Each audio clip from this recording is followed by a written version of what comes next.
today on the show, I have Atomic Dom. Would you like to introduce yourself?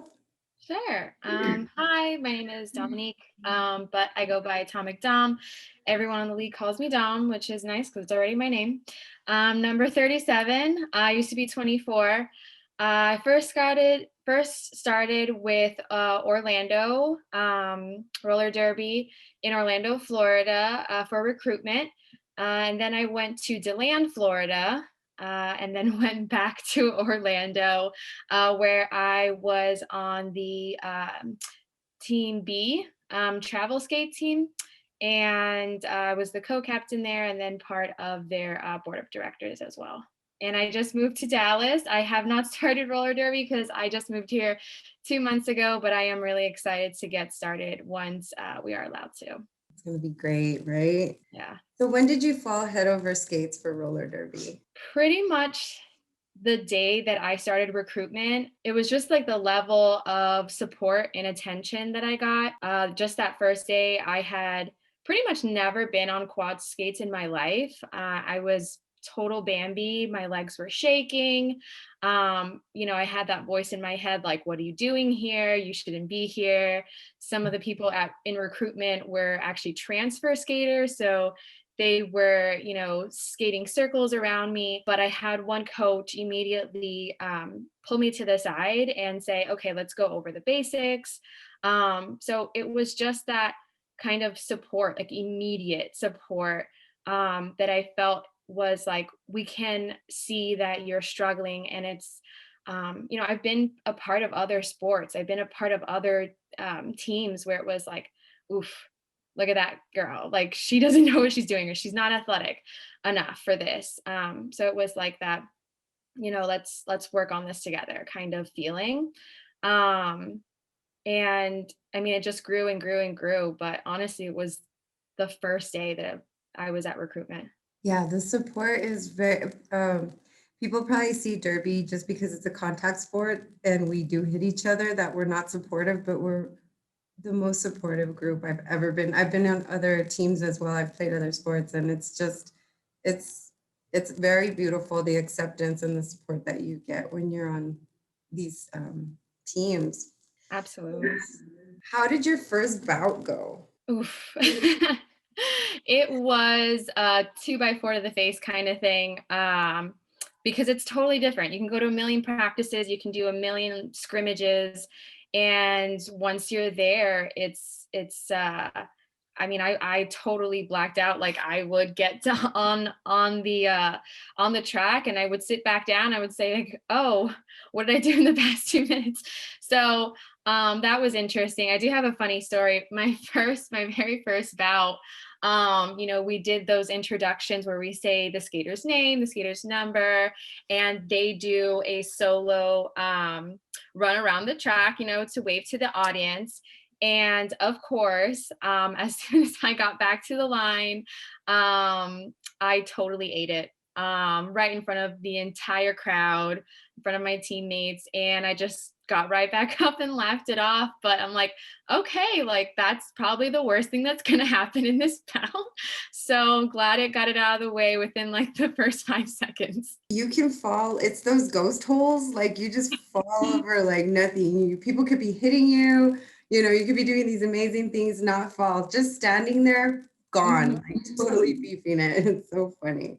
It's the derby life. Absolutely. And even like what I love to see, of course, especially when I was a new skater, were those like more veteran skaters, and seeing that same thing happen to them, like, oh, it's not just me, like it's everyone. There's definitely a go skater out there, 100%. For sure. And have you noticed that skaters get injured more off the track than they do on the track? Yep. I don't know how many times someone came like, oh, I twisted something. What were you doing? Oh, I was just walking downstairs, or I was just, putting away my clothes and whoop. My dog stepped on my toe and it broke. Well, it didn't happen to me, but one of our, like on bout day, one of our jammers was like, my dog just jumped up and landed on my toe and it's broken now. And you're like, okay. So how does derby make you feel? Derby makes me feel like I'm working towards something like accomplished. It also makes me feel, let's see, I guess Derby makes me feel a lot of things. Derby makes me feel frustrated some days. Derby makes me feel very loved some days. Um, Derby makes me angry, but accomplished. And yeah, I think that's what I kind of love about Derby. It's kind of like being in a relationship. It's not just like I'm happy 100% of the time. Like this is all rainbows and butterflies. It's hard work, and it's passionate. And when you are so in love with something and so passionate about something, it's not always going to be just these great feelings. Like you have to go through frustration and heartbreak and determination, um, in order to to really feel something, and to feel motivated to get better. Um, so yeah, Derby makes me feel all the feelings, sometimes at the same time, which is confusing, but I think that just really shows how important it is to me and to a lot of skaters. And that's why I call this my derby romance, because it's definitely a relationship and it takes a lot of time and effort to make it work. It's great in the beginning, you're totally like in love, and then everything else happens, like the honeymoon. Hmm. What was your gear like when you first started? My gear was rough. I definitely got knee pads that had no padding.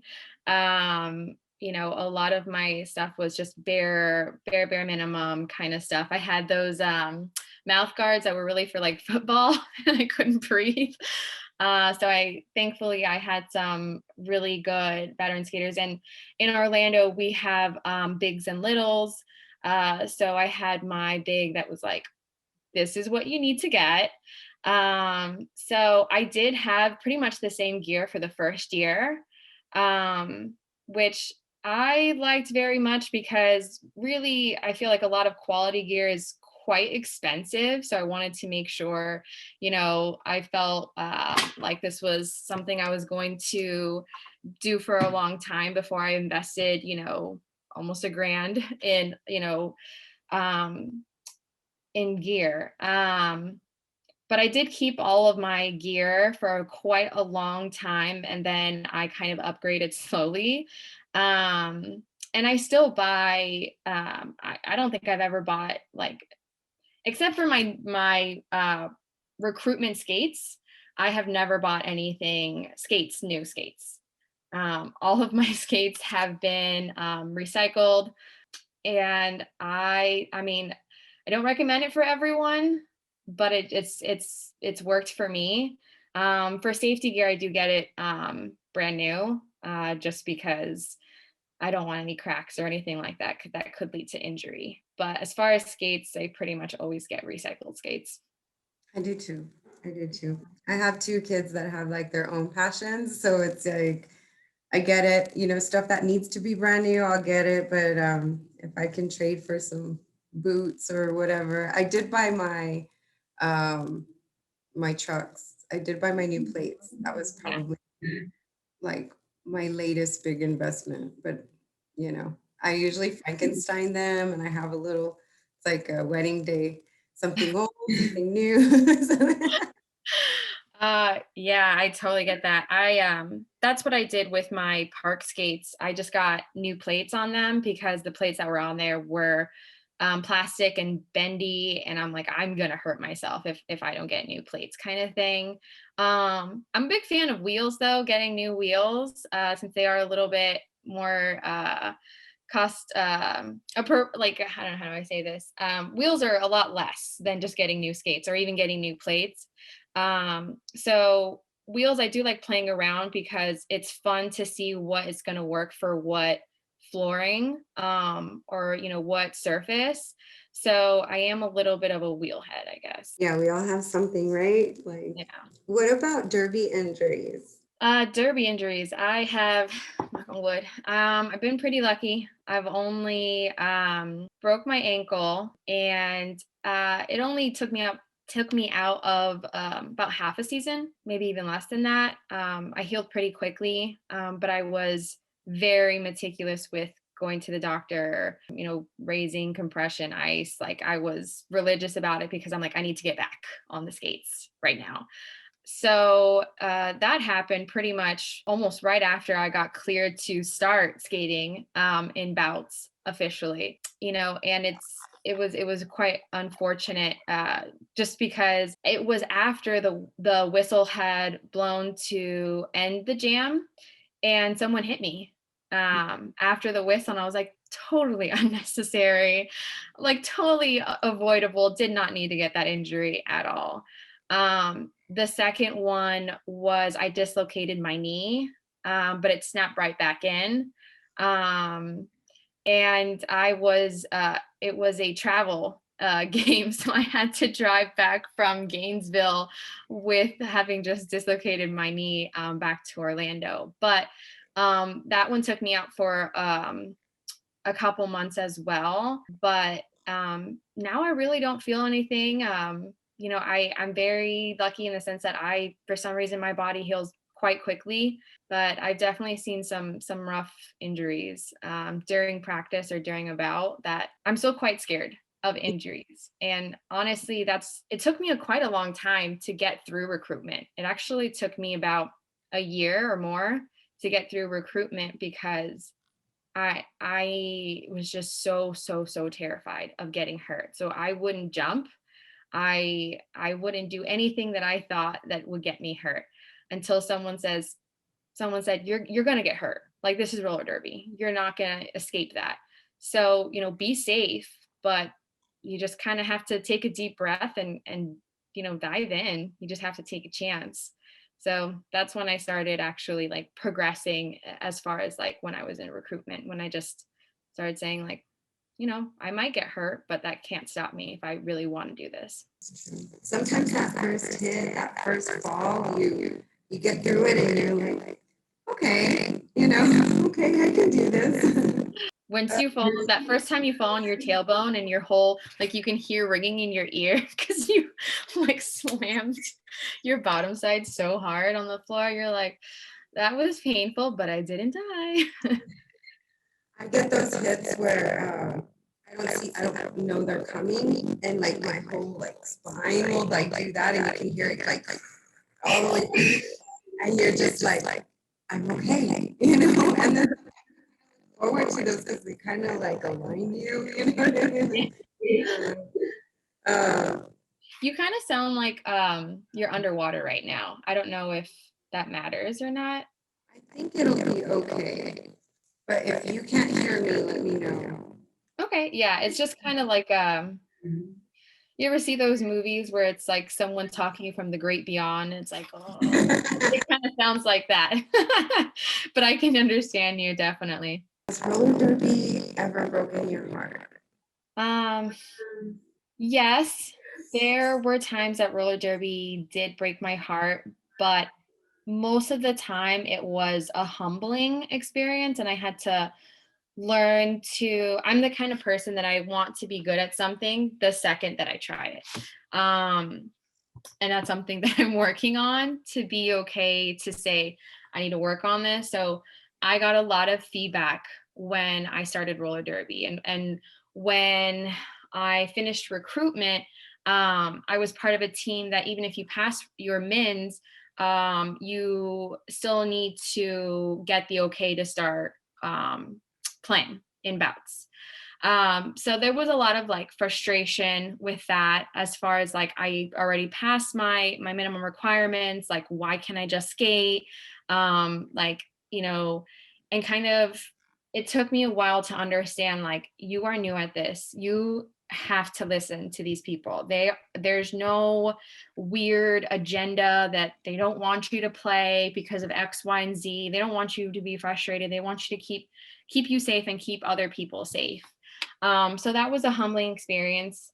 There was a time or two where the behaviors of other skaters towards me kind of broke my heart because I felt like it was malicious. And I really do feel like roller derby, it's a little bit of a cult, but it really is a family as well. So it's like when you have someone who, you know, is seen as a role model, seen as a veteran skater, seen as someone who guides other people, and you hear or see behaviors that don't kind of match that, especially when those behaviors are pretty targeted towards you, you really start to think like, like why is this happening? Like, why does this person, why are they doing this? Like, so that kind of did break my heart a little bit. But again, it was just another experience where you had to humble yourself. You have to take the ego out. You have to pull yourself out and see like what else is going on with this person. And it's a lot of like communication and standing up for yourself, which, something else I'm working for, and setting those boundaries.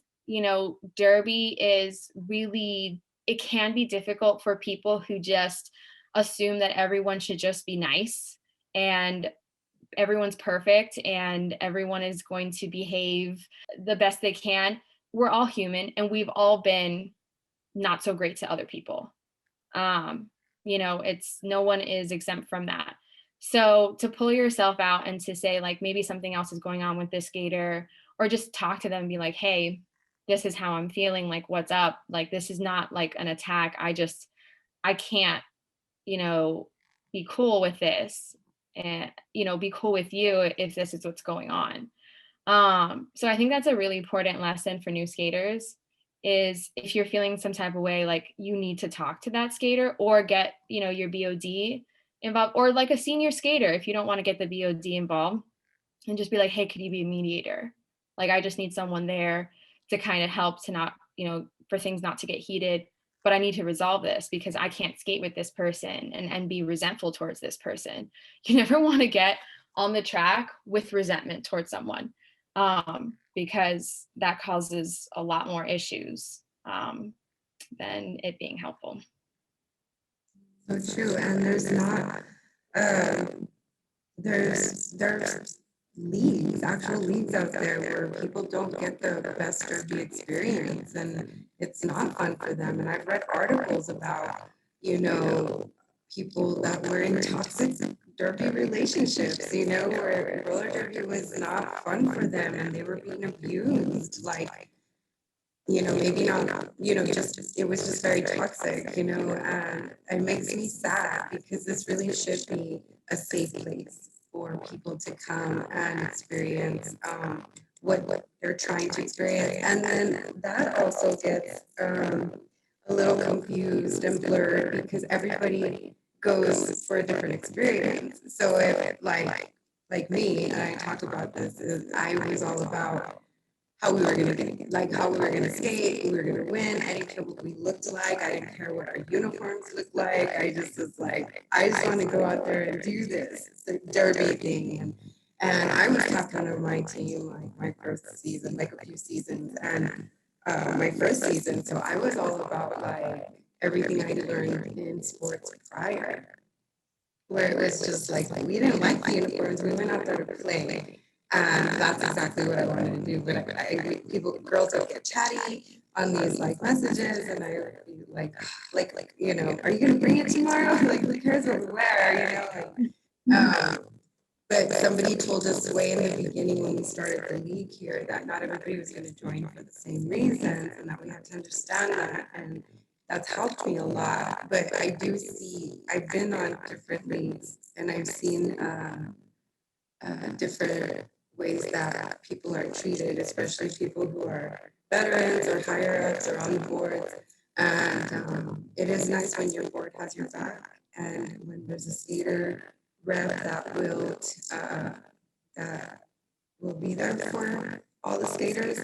And if you don't have that on your league, there are leagues out there that are like that, and you should find one if possible, or try to be the change in your own league for this coming skating season whenever it comes. definitely. We had kind of like a conflict resolution like group.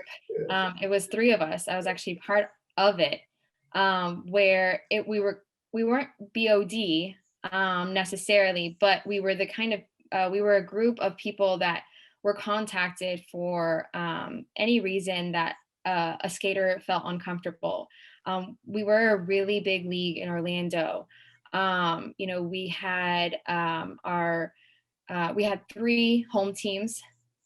We had a B team that was travel, and then we had our A team, which was WIFTA.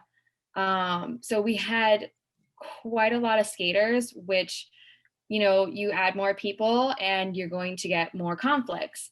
So I definitely shout them out for having and being proactive and saying, like, we need a committee in order to address this that's not BOD, that are, comprised of people who have some sort of expertise in conflict resolution and mediation.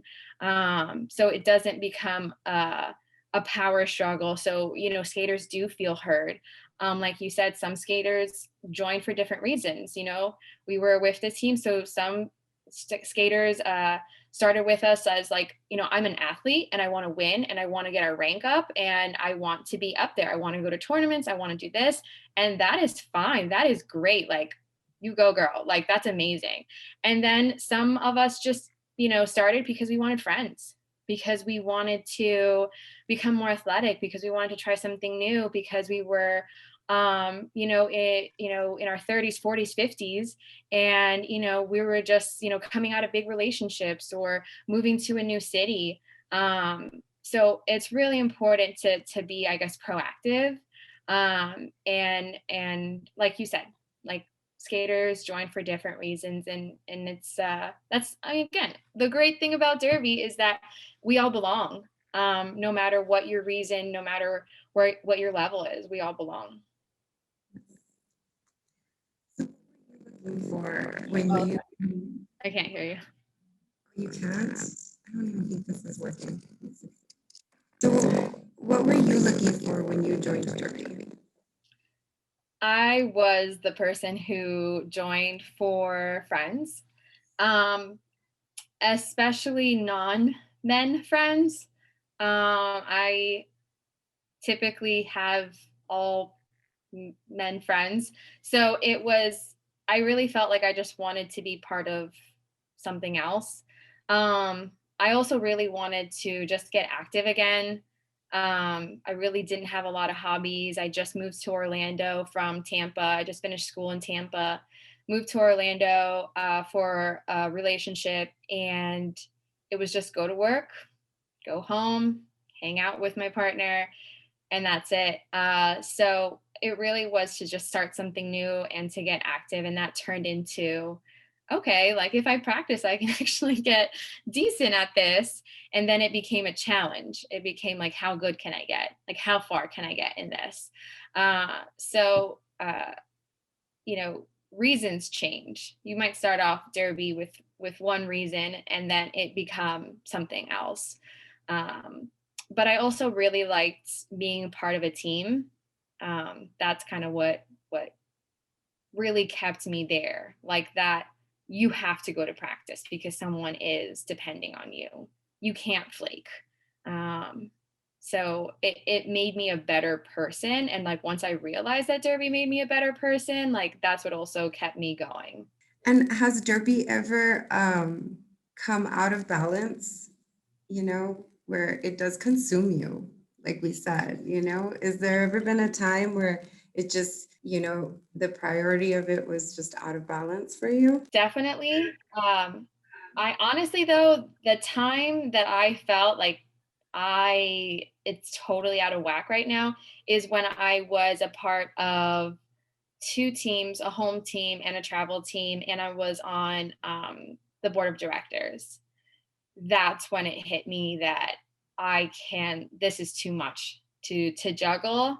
I'm sure it was also my fault as well. I'm not the greatest planner.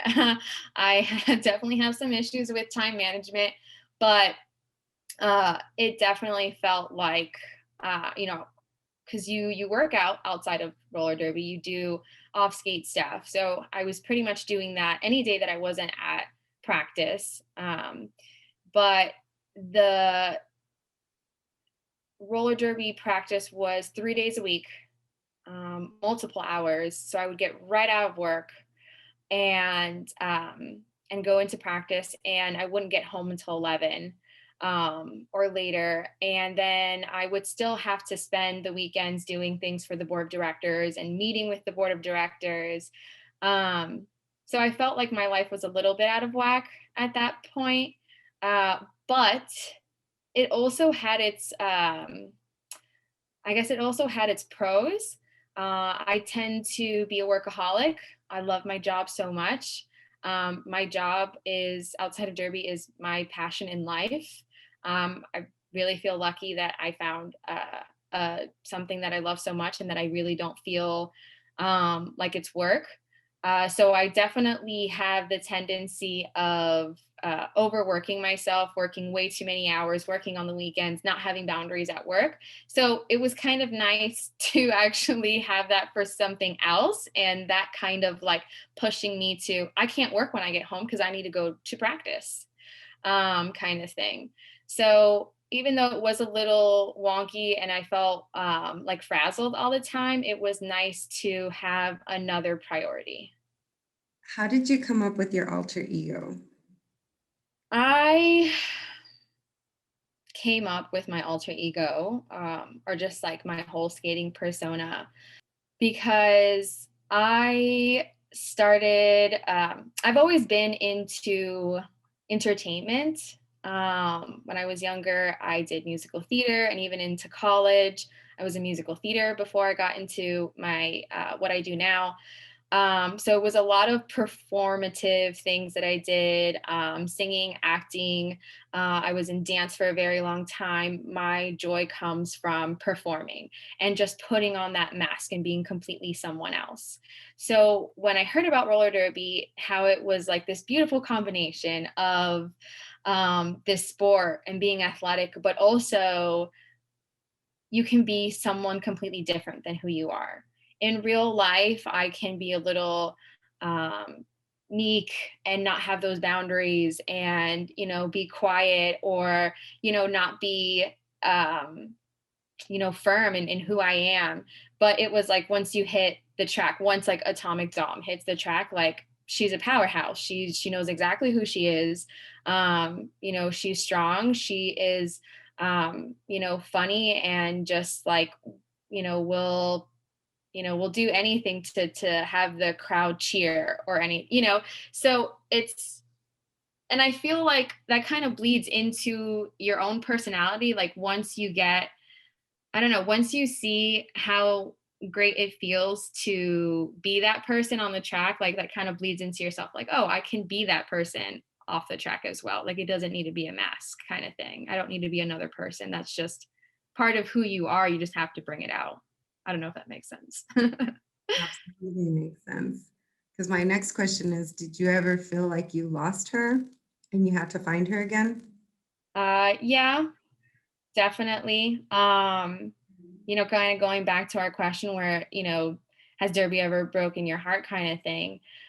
There were times where I heard comments or I saw how someone behaved towards me about my performance in roller derby, and that just like crushed that like strong, like I got this, like confident atomic dom person.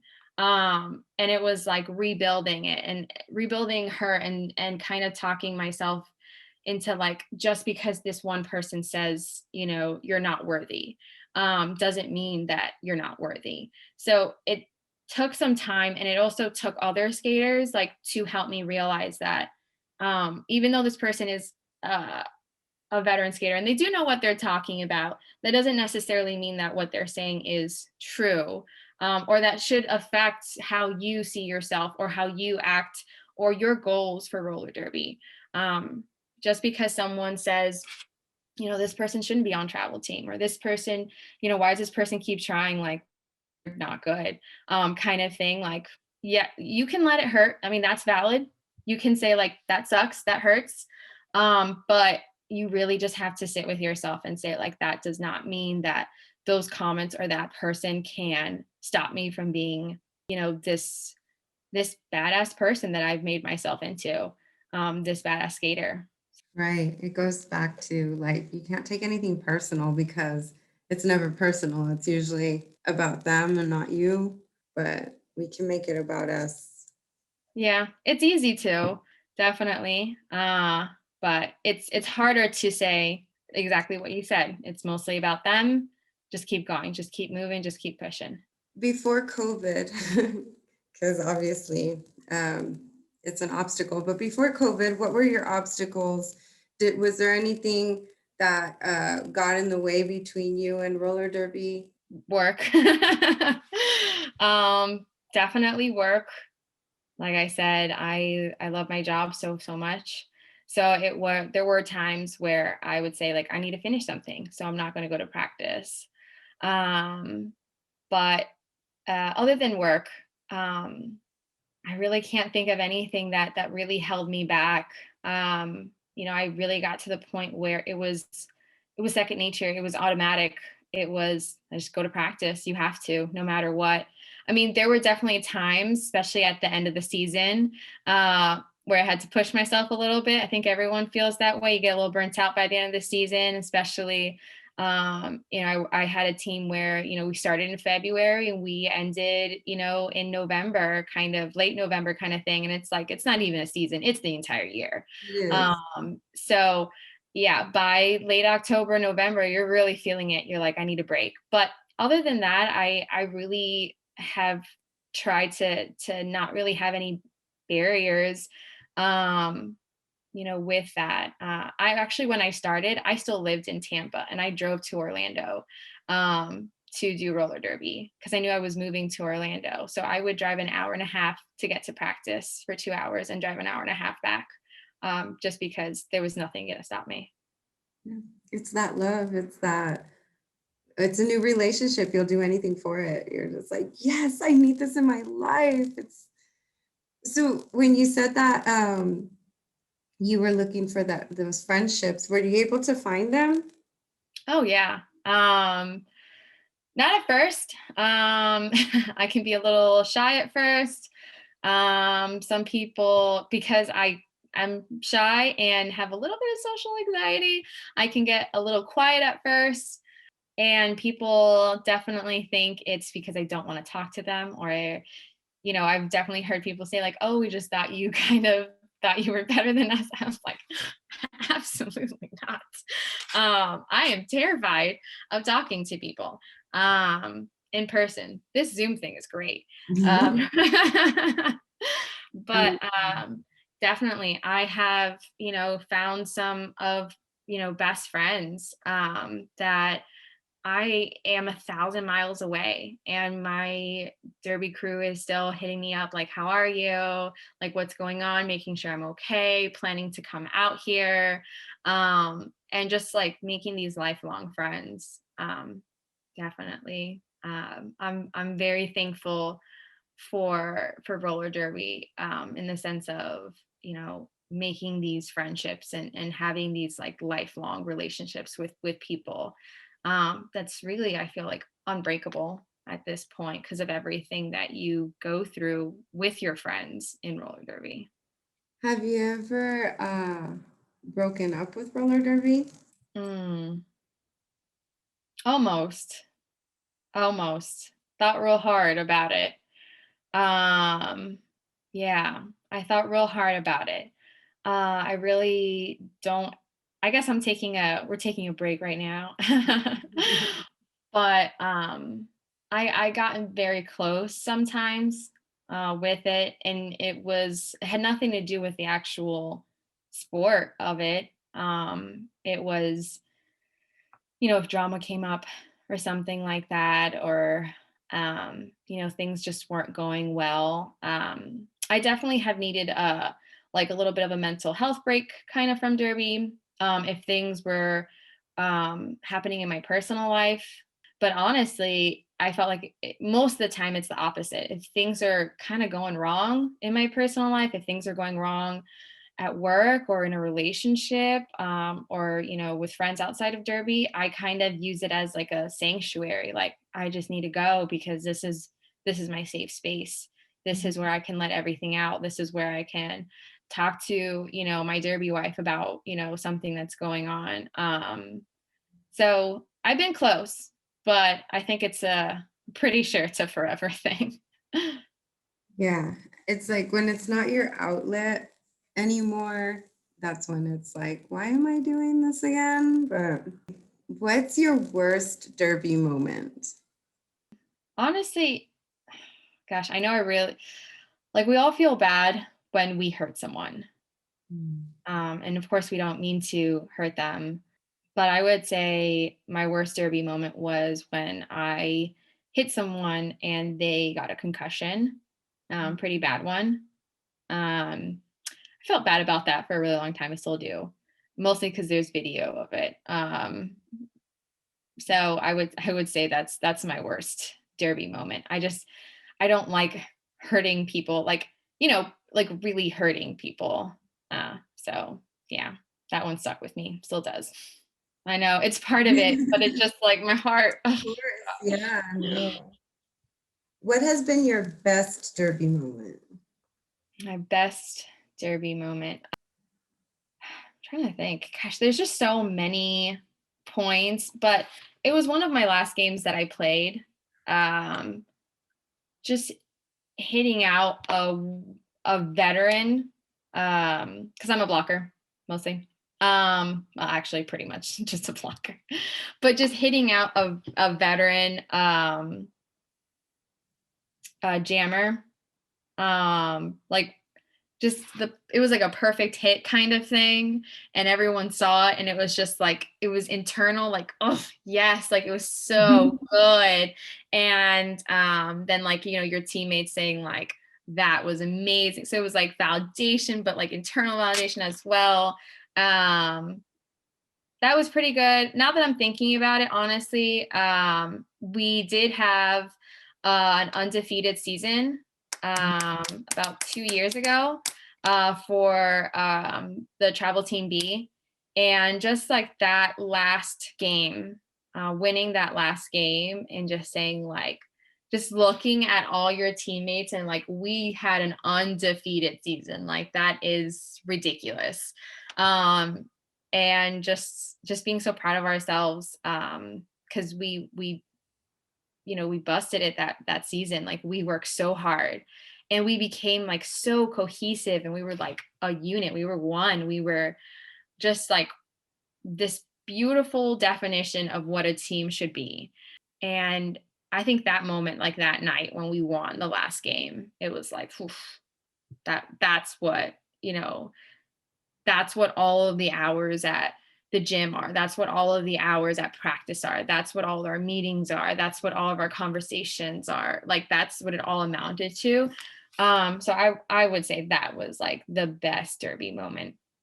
That's beautiful. That's so inspiring. Like, so how are you coping with the pandemic right now that you're not able to have these beautiful moments? Uh you have your good days and your bad days kind of thing. I think there are days where I still skate, I trail skate, and I just skate around the house, dancing around. I did some park skating back in Florida, and I haven't been able to do any park skating here in Texas, but, um, you know, I'm it's not the same. There's nothing like Derby. You can go to the park and learn some cool tricks, and you can go on beautiful trails, and you can learn how to jam skate and all that great stuff. But at the end of the day, there's really nothing like scrimmaging. There's nothing like hitting someone. So to keep my mind off of it, I have kind of dived back into some old loves. Like I started boxing again, started taking dance classes again. Um, you know, it's almost like you're trying to replace something that can't be replaced. There are those days where they're rough. After I get out of dance class, so, like, I'm all sweaty and stinky. I'm like, oh my gosh, like Derby, like I get like flashbacks of being just gross after practice. And that's like good, but like sad at the same time. But it's irreplaceable. So it's just like waiting. It's kind of like just waiting to see your best friend, that you haven't been able to see because of COVID. Like you're just waiting to get that big old hug from them, kind of thing. After a year, like that kind of like, oh, I can breathe, kind of thing. Like I really feel like once we're able to get back, like it's gonna be like a breath of fresh air. It's like finally, like I can touch you again. So yeah, good days and bad days. Yeah, that's so true. While you're saying that, I'm thinking about like how close you had to be able to touch all of your team, everybody who's on your side, they had to be within touch of you. And now it's like we're so separate from everybody, like 6 feet. And it's really hard for us who are so used to making sure everybody was within arm's length of us. And as you say that, I'm like thinking about that and I'm like, oh my God. Oh yeah, like it wasn't a good practice unless you got someone sweat on you, like someone punched your poop accidentally. Like, you get this close to people, Um, so Some there's armpit in there. You're like, lots of armpit. I'm really short. I don't know if you could I'm tell. short too. Yeah. I'm like 5'2", 5'3". I had a lot of skaters who were much taller than me. So just like all their armpits, Mhm. all around my face because of my height. Which sounds gross to anyone who would be listening to this outside of Derby. They're like, what is wrong with these people? Don't knock it till you try it. Those are your sisters. Those are your Yeah. family.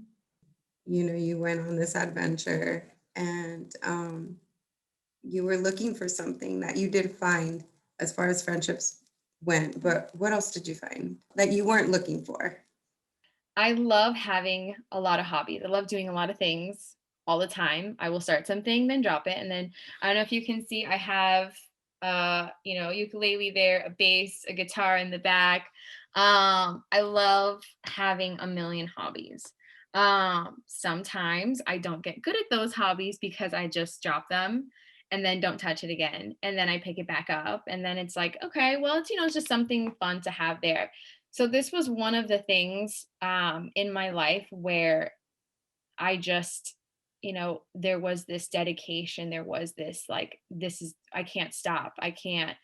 Um, so having that like self discipline, that's something that I found in roller derby that I wasn't expecting at all. Something that I almost never came in contact with because I was just so cool with oh, I picked this up and then I don't forget about it and then I do something else and then just probably my ADHD brain. But roller derby really taught me that in order to get good at something, in order to really see like your actual potential, you have to have this almost undying self-discipline. And that brought me from Bambi skates to a travel team. And seeing that progression was like, oof, that self-determination, that drive. um I think that I wasn't expecting that at all. But I'm really glad that Derby was able to teach me that. That's awesome. Yeah. Do you have any words of encouragement right now for your community that is also struggling with this, break in our skating lives? Yeah.